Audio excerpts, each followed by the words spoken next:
Chapitre 6. Modèle de résonance quantique et apocalypse biblique.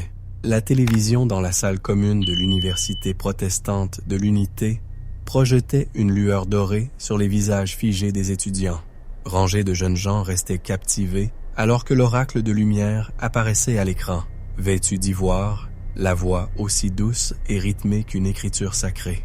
Nous nous tenons au bord de l'aube, unifiés dans la paix, libérés du chaos passé, déclara-t-il. Mais certains s'accrochent aux anciennes voies, refusent d'embrasser la lumière. À cela, je dis ceci. Vous ne pouvez arrêter le destin. Vous ne pouvez retenir la marée du progrès. Il marqua une pause, puis ajouta. Ceux qui propagent de la peur, qui s'accrochent à des textes obsolètes et empoisonnent l'esprit des braves gens avec leurs superstitions et leurs mensonges, craignent la lumière parce qu'ils savent qu'elle révèle leur propre inutilité. Mais nous ne fléchirons pas. L'écran passa alors à des images de postes de résistance attaqués, de personnes traînées hors de leur cachette, enchaînées et maîtrisées. Un calme glaçant s'installa dans la salle alors que ce déploiement de puissance soigneusement orchestré défilait à l'écran. Puis la diffusion montra des citoyens souriants, unifiés sous l'initiative de la vraie lumière, louant le nouvel ordre. L'unité ne peut croître là où le doute prend racine, poursuivit l'oracle. Hâte. Le plus grand acte d'amour n'est pas une loyauté aveugle envers la famille, c'est l'allégeance à la lumière. Il s'avança légèrement vers la caméra. Si ceux qui vous sont proches résistent encore au chemin de la paix, amenez-les à la vérité. Signalez les croyances nuisibles. Le silence est une complicité. Les étudiants ne s'y errent pas. Certains hochèrent la tête. Quelques-uns murmurèrent des paroles d'approbation. La porte de l'appartement retentit à minuit, non pas d'un coup de bélier, mais d'un doux carillon électronique, suivi du sifflement de bottes synthétiques sur le carrelage. Linda Blake accourut au salon en robe de chambre, son mari juste derrière, le cœur battant à tout rompre. « Est-ce qu'il y a un problème ?» demanda-t-elle. Une voix répondit derrière les agents d'exécution. « Ils ont organisé des rassemblements non autorisés. Ils lisent des textes interdits. » Le couple se figea. Leur fille sortit de l'ombre. Tessa, rentrée de l'Université protestante de l'Unité depuis à peine 2 semaines. Ses yeux ne montraient aucune culpabilité, seulement une résolution calme et neutre. « Il parle contre le héros », dit-elle. « Ils l'appellent encore un faux prophète. » Les agents avancèrent. Linda attrapa les bras de sa fille. « Tessa, ma chérie. » Tessa recula. « Je suis désolé. Je devais faire ce qui est juste pour la lumière. » Alors que les menottes se refermaient, un drone flottait silencieusement dans le couloir, sa lentille pulsant en scannant la pièce. Sur son écran, le soleil doré et les vignes de l'initiative de la vraie. Les lumières brillaient comme une bénédiction silencieuse, un jugement déguisé en illumination. Heureux ceux qui sacrifient le familier pour l'éternel, résonna la voix du héros. Même Jésus a dit « Qui est ma mère et qui sont mes frères? Ceux qui font la volonté de la lumière. » Le train était une relique. Cahotant sur des rails gelés alors qu'il emmenait Adrien à travers les vestiges squelettiques de l'Europe de l'Est. Assis seul dans un coin, capuche baissée, il revivait l'embuscade en boucle, comme un cauchemar qui refusait de s'éteindre. Ils avaient été si près de révéler le centre de données du construct. Il entendait encore la voix d'Evelyn crier son nom. Puis le feu, le métal, les cris, des ombres qui n'étaient pas humaines. Il les avait perdus tous les deux. Evelyn, Wendell. Maintenant, il voyageait seul, hors réseau, évitant les secteurs de conformité, se fiant aux maigres informations de la résistance encore transmises à travers des canaux morts. Le refuge abandonné à l'est était son dernier point de repli connu. Là-bas, il espérait accéder aux archives restantes, n'importe quoi, qui pourrait l'aider à comprendre le prochain mouvement du souverain, et ce que signifiait l'apparition soudaine des témoins. Dehors, le monde virait au gris. Des plaques calcinées s'étendaient à travers la forêt des arbres tordus et noircis comme brûlés d'en haut. Pas de tonnerre, pas d'éclairs, juste du feu. Les fermes étaient désertes, les villes effondrées sous leur propre silence. Adrien ferma les yeux et serra les dents. « Sois vivante, Evelyn, je t'en prie. » Il ne se rendit compte qu'il avait parlé tout haut qu'en voyant un enfant assis en face de lui, le fixer avec des yeux vides. Sa peau était grise de poussière, son visage figé, mais ses yeux. Trop vieux. Adrien sortit une barre de ration scellée de sa veste et la fit glisser sur la table. L'enfant la prit sans dire un mot. Une femme proche murmura quelque chose en russe. Adrien n'en comprit qu'un bout. 3e panne cette semaine. Les drones ne répondent plus. Il ferma à nouveau les yeux. La voix d'Evelyne résonnait dans son esprit douce, résolue, toujours un pas devant lui pour décrypter le construct. Mais elle l'avait suivi pendant la fuite. Elle lui avait fait confiance. Et maintenant, elle n'était plus là. Le train ralentit. Dehors, le paysage était décharné lignes électriques affaissées, petits villages vidés ou abandonnés. Plus loin, une aurore distordue brillait dans le ciel, comme si l'atmosphère elle-même s'était amincie. Quelque chose approchait. Adrien se leva et passa son sac sur l'épaule. Il n'allait pas attendre pour découvrir quoi. Le refuge de l'Est était le dernier site de la résistance encore actif. Enfoui sous une installation de recherche effondrée près de Cracovie, c'était autrefois un nœud secondaire pour le projet Oracle avant que le construct ne devienne global. S'il restait des archives intactes, elles seraient là. Il avait besoin de données, de coordonnées, de quoi comprendre ce que l'ordre de Janus avait déclenché et comment l'arrêter. Et peut-être juste, peut-être il retrouverait une trace d'Evelyne, dans les signaux qu'elle manipulait autrefois comme une seconde langue. Le vent de la Méditerranée était froid et tranchant, s'infiltrant à travers les vitres fendues du transport blindé. Evelyne était assise à l'arrière, emmitouflée dans une veste empruntée, les yeux fixés sur l'horizon. La mer scintillait sous une brume maladive, la lumière du soleil filtrée à travers des couches de cendres et de poussière qui ne s'étaient pas dissipées depuis la première perturbation atmosphérique.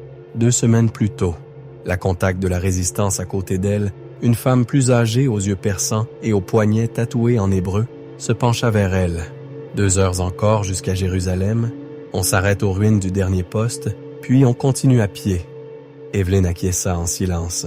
Elle parlait peu depuis l'embuscade. Kaël leur avait offert quelques secondes.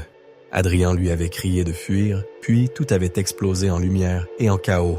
Elle avait rampé à travers les décombres, plongé dans les tunnels d'égouts, suivi la route de fuite gravée dans sa mémoire.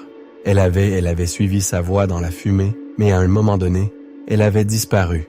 Elle ne transportait plus que ce qu'elle pouvait porter sur son dos et le poids de l'incertitude. Était-il encore en vie? Dehors, le paysage changeait collines calcinées, villages vidés, familles à pied, masques filtrant sur le visage, enfants serrés dans les bras.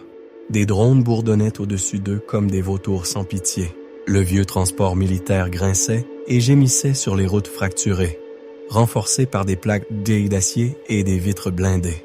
Tous les quelques kilomètres, il passait devant ce qui restait d'un poste de contrôle barricade brûlé, drones de combat détruits. La ville approchait, et pourtant, Evelyne avançait vers la cité où la prophétie s'accomplissait, vers les voix des témoins, vers quelque chose qu'elle ne pouvait pas expliquer, une gravité à laquelle elle ne pouvait pas résister. Le transport roula sur un tronçon de route défoncé, secouant Evelyne dans son siège. Elle agrippa le bord métallique, essayant de respirer calmement. Par la fenêtre, une colonne de cendres montait au loin d'un feu peut-être, ou pire. La femme à côté d'elle marmonna en hébreu, puis se signa. « Je croyais que tu ne croyais pas en Dieu », dit Evelyne à voix basse, se surprenant elle-même. La femme ne répondit pas tout de suite. Puis, « Je crois au signe, et je crois qu'il est en colère. » Evelyne se tourna de nouveau vers la fenêtre. Un poste de contrôle en ruine apparut, drone carbonisé, tour métallique effondrée. Aucun garde, aucune patrouille, juste le silence, comme si la terre avait cessé de respirer. Elle resserra le col de sa veste, fixant le paysage, tandis que le véhicule s'arrêtait dans un souffle discret. Des cendres flottaient en biais sur l'autoroute fissurée. Le monde semblait vidé de toutes couleurs. Elle cligna des yeux. Un instant juste, un aile était de retour dans le bunker, juste avant l'embuscade. La voix d'Adrien résonnait dans ses oreilles, calme mais pressée. « Reste derrière moi. Si ça tourne mal, tu cours, sans hésiter. » Elle s'était opposée, bien sûr. Elle n'était pas une enfant. Elle n'était pas fragile. « Hein, tu n'es pas sacrifiable », avait-il dit doucement, coupant court à sa protestation. C'est toi qui peux réparer ça. Alors ne te retourne pas. » Puis il avait disparu dans le chaos.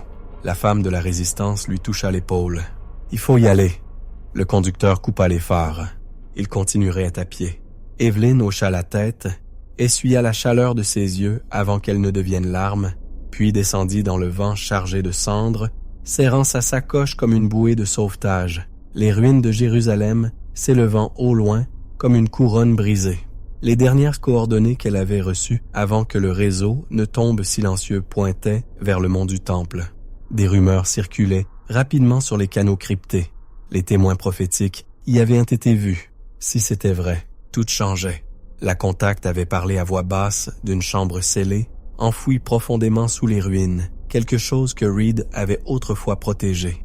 Quelque chose de caché, puis oublié. La plupart considéraient cela comme un mythe. Mais Evelyn avait déjà suivi des pistes plus étranges. Des symboles de la résistance étaient tracés sur la pierre avec une peinture réactive aux UV des miettes, de pain pour les fidèles, invisible aux drones de surveillance. À l'intérieur, l'air était frais et sec, chargé de poussière et d'une légère odeur d'huile ancienne. Le tunnel était étroit, taillé dans une roche plus vieille que la mémoire. Les bottes d'Evelyn résonnaient doucement contre le sol usé alors qu'elle descendait plus profondément, sa balise projetant des cercles de lumière sur des murs gravés de langues oubliées. Sa lumière vacilla lorsqu'elle atteignit une arche scellée, à moitié ensevelie sous les décombres d'une chambre effondrée. Ce n'était pas seulement ancien, c'était marqué. Un glyphe pâle, à peine visible sous la poussière.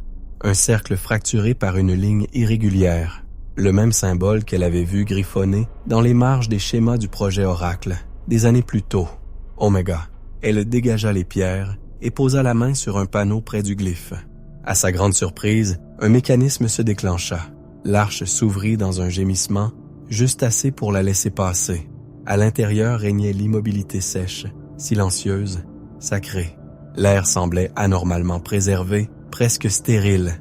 Des étagères couvraient les murs, remplis de journaux conservés, de parchemins anciens et de disques de données protégés par des coques de cuivre. Un bourdonnement discret l'attira vers le centre de la pièce, où un vieux holoprojecteur s'alluma à son approche. La voix de Jonah Reed crépita dans l'ombre, calme et fatiguée. « Saint, si tu entends ceci, alors ce que je craignais s'est accompli. Le souverain marche sur la terre et son prophète se tient à ses côtés. Mais le monde ne voit pas. » Evelyn s'approcha, le cœur battant. Bah, les Esséniens savaient que cela viendrait. Leur calendrier annonçait un cycle qui se terminerait par la tromperie, non par la guerre ou le feu, mais par la lumière. Une fausse lumière. Ils parlaient de deux messies, l'un pour guider le corps, l'autre l'âme. Mais ils avertissaient, à la fin, les deux seraient des imposteurs. L'hologramme vacilla, et une image apparut à côté de la projection, une carte de Jérusalem, superposée à des diagrammes anciens et des nœuds lumineux, tous centrés sur le mont du Temple. « As, il existe un point de convergence sous le mont, » poursuivit Reed. Les anciens l'appelaient « la porte du destin ». Je crois que tout commence là et tout y finira. S'ils réussissent leur plan, le monde adorera un mensonge. Non parce qu'on l'y aura forcé, mais parce qu'on lui aura appris à l'aimer. Evelyn ravala sa salive. Ce n'était pas juste une allégorie spirituelle. Reed avait relié la prophétie à la science. Synchronisation neuronale par IA, cartographie cognitive, intégration globale par interface de foi. Tout était lié à la soi-disant initiative de la lumière véritable. Elle inspecta les étagères, prit des parchemins et des tablettes qu'elle glissa dans son sac. Ce n'étaient pas que des textes religieux, c'étaient des avertissements, des chronologies, des formules, des notes sur la manipulation de la perception, les fréquences de résonance et quelque chose appelé le signal oméga. La voix de Reed se termina dans un souffle. Seul le reste verra. Trouve-les, protège-les. Les autres sont déjà aveugles. La lumière s'éteignit. Le silence revint. Evelyn se retourna et jeta un regard vers le glyphe Oméga sur la porte. Reed avait enfoui la vérité dans la pierre, la science et l'écriture. Maintenant, elle était entre ses mains. et le monde devait savoir. Alors que les derniers échos de la voix de Reed s'évanouissaient, Evelyn remarqua un mince compartiment dissimulé à l'arrière du nœud de données micro-pochette scellée, enveloppée dans du lin ancien, marqué d'un sceau du Vatican. À l'intérieur se trouvaient des scans de parchemin pliés et des calques annotés. Ses doigts tremblaient alors qu'elle les dépliait. La première page était une reproduction d'un manuscrit ancien, marqué de notations en hébreu, grec et araméen. Reed avait griffonné des traductions dans les marges, son encre rouge serpentant entre les symboles et les avertissements griffonnés. Au centre figurait un sceau à 7 pointes, chaque pointe portant une inscription d'une précision troublante. 1. Le premier sceau, un cavalier sur un cheval blanc, apportant une paix conquérante. 2. Le deuxième sceau, la guerre monte un cheval rouge. Le frère se retourne contre le frère. 3. Le troisième sceau, le cheval noir apparaît famine et inflation. Un jour de salaire pour une croûte de pain. 4. Le quatrième sceau, le cheval pâle la mort, suivi de la peste, de l'épée et des bêtes sauvages. 5. Le cinquième sceau, le cri des martyrs s'élève. Jusqu'à quand, Seigneur, vengeras-tu notre sang? 6. Le sixième sceau, le ciel se déchire, la colère de l'agneau est venue. 7. Le septième sceau, le silence emplit les cieux, le calme avant la tempête des trompettes. Reed avait encerclé une phrase à côté du cinquième sceau. Il se lève sous l'autel Ce n'est pas du symbolisme. De vrais martyrs. Le sceau 5 marque le tournant de la tromperie à la révélation. Les yeux d'Evelyn parcoururent entre la suite. Des diagrammes suivaient en la propre synthèse de Reed entre la prophétie et la physique, mêlant les motifs de résonance quantique aux structures apocalyptiques bibliques. Une page montrait le champ d'énergie du noyau quantique superposé au cercle concentrique d'une menorah juive. Chaque branche alignée avec un sceau et un jugement. Une autre page révélait une frise chronologique. En haut, une inscription glaçante, 2025. Le dernier cycle de jubilé commence, le cycle Oméga, et si les sceaux suivent un ordre séquentiel. Nous avons déjà dépassé le cinquième sceau. Elle regarda l'horodatage inscrit dans les journaux du système, juin 2036. Si le schéma se confirmait, alors le sixième sceau n'était pas en approche. Il était déjà là. Elle inspira brusquement. Ce n'était pas de la superstition. Reed avait croisé des données sismiques, des signes de l'effondrement social, les modèles d'intégration de l'IA et les anomalies astronomiques avec les anciennes prophéties. Et le schéma correspondait. Un autre diagramme représentait une figure nommée le souverain. Non pas dessiné comme un homme, mais comme une entité hybride, son esprit logé dans un triangle miroitant, yeux de flamme, corps tissé de circuits et d'os. Au-dessus, fausse lumière. En dessous, le lac de feu. En bas de la page, une dernière note manuscrite. Lys, l'ordre de Janus sait que la fin ne peut être empêchée. Le retour de celui qu'ils ont tenté de remplacer est certain. Mais ils croient que s'ils peuvent manipuler la prophétie, ils peuvent éviter l'abîme de la flamme éternelle et vivre pour toujours dans leur nouveau corps construit. Ils pensent que le jugement peut être piraté, mais les sceaux ne sont pas des algorithmes. Ce sont des décrets, et l'éternité ne peut pas être programmée. Les doigts d'Evelyn effleuraient. L'encre, maintenant estompée par le temps et la sueur. Son pouls battait à tout rompre. Reed avait suivi cette piste depuis le tout début avant le projet Oracle, avant Genève, avant que tout ne s'effondre. Et maintenant, il n'était plus là. Mais la vérité qu'il avait mise au jour était revenue jusqu'à elle. Elle replia soigneusement le parchemin, glissa les diagrammes dans son manteau et se tourna vers l'obscurité du tunnel, le poids d'une vérité ancienne serrée contre elle. « Ce n'a jamais été seulement une question de science, » murmura-t-elle. « Ça a toujours été une question de sceau. » Au fond de la chambre, dissimulée sous une dalle fendue gravée en hébreu, elle la trouva. Une chambre de données cachées, intégrée à ce qui avait autrefois été un refuge de la résistance, probablement de l'ère pré-souverain. L'appareil s'activa à son contact, vibrant d'une faible lueur bleue. Sa respiration se bloqua alors que des lignes de texte défilaient sur l'écran holo. Archive récupérée. Omega Crosslog, fragment 12B. Sujet. Dr. Jonah Reed. Statut Billy, expurgé des registres de l'ordre unifié. H. Ils ne permettront jamais que ceci atteigne le public. Si tu lis cela, je suis déjà parti. Mais la vérité doit survivre même si je ne le fais pas. Ils le couronneront dans un temple qui n'est pas le sien. Ils programmeront l'adoration et l'appelleront sainte. Mais la porte ne leur appartient pas. Ils parlent d'unité mondiale, mais dissimulent leur vrai but. Effacer l'empreinte divine. La remplacer par leur propre code. Adoration fabriquée. Jugement neutralisé. C'est pour cela qu'ils ont besoin du temple. C'est pour cela qu'ils craignent le reste. S'ils trouvent ce cimetière, ils le détruiront. S'ils te trouvent avec, ils te détruiront aussi. Mais peut-être juste, peut-être fais-tu partie d'eux, les fidèles. Si c'est le cas, suis le cycle Oméga.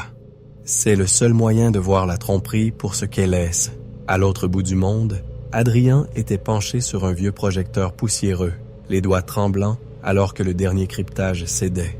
La voix de Reed jaillit entre deux grésillements endommagés, mais assez claire pour révéler l'horreur derrière les secousses planétaires. Alors qu'Adrian parcourait les fichiers déchiffrés, un dossier clignota à l'écran. Gaia Grid internal, niveau Oméga. Ce n'était pas une théorie, mais des journaux d'exécution. Fréquence de résonance. Séquence de déclenchement. Horodatages. Il se pencha incrédule. Ce n'était pas naturel.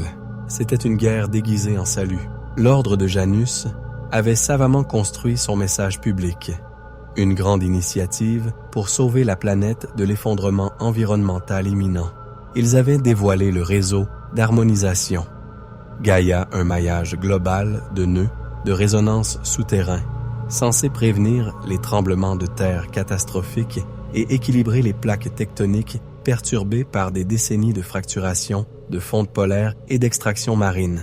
Le public y avait vu un triomphe scientifique et une victoire de l'unité, un miracle technologique qui transcendait les frontières en temps de crise.